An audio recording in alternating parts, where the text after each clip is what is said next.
বিসমিল্লাহির রহমানির রহিম। প্রিয় দর্শক, আসসালামু আলাইকুম। অনেকে বলেন গরুর ভিডিও দেই না কেন। আসলে আজকে 4-5 দিন যাবত প্রচন্ড শীত, এত শীত, রৌদ্র নাই, তারপর আবার কুয়াশা। তারপরে চিন্তা করলাম আজকে ছোট করে একটা ভিডিও নিয়ে আসি।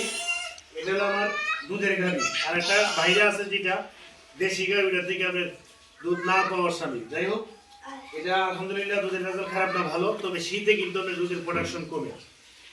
আমি একটা কথা বলবো, যেটা হলো আপনার যেমন আমি শীতে আপনার যে দেখেন ছাল ওই পায়ে মোজা লাগিয়ে রাখছি, এত শীত বলা বললো, রৌদ্র নাই, এখন প্রায় 12:30 একটা বেজে গেছে, আপনার প্রচন্ড শীত। যাই হোক, দুধ দোয়ান করার আগে অনেকে জানতে চান, আপনারা অবশ্যই যেহেতু শীত বেশি গোসল তো করাতে পারবেন না, গরম সিজনে অবশ্যই গোসল করাবেন।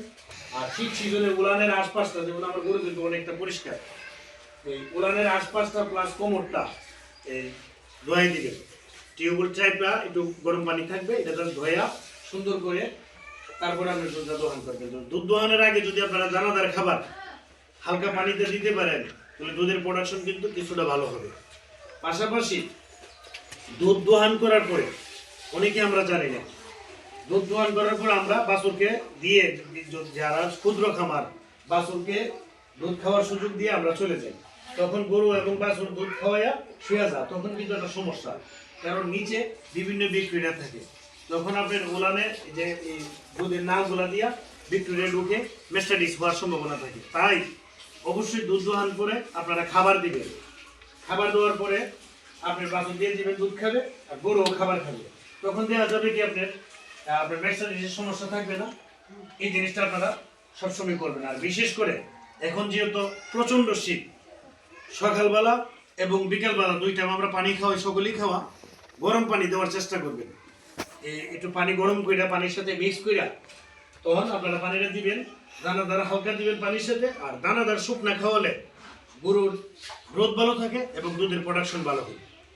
আর এত শীত, আমার বাইরের গরুগুলা রুমগুলা খারাই গেছে, এখন আসলে ভিতরে সব গরুগুলা রাখা যায় না, ভিতরে প্লাস এখানে, তাই আপনার 4টা গরু বাইরে আর এইটা ভিতরে আছে। আপনারা জিনিসটা খেয়াল রাখবেন। আর বিশেষ করে বাছুর আপনার এই যেমন এই যে গরুর ঘর ধোয়াইবার পরে কিন্তু পানিটা আপনার থাইকা যায়, পানিটা আপনারা অবশ্যই কোনো কিছু দিয়ে তাই না শুকাবার চেষ্টা করবেন, কারণ শীত যেহেতু ফ্যান চালা যাবে না।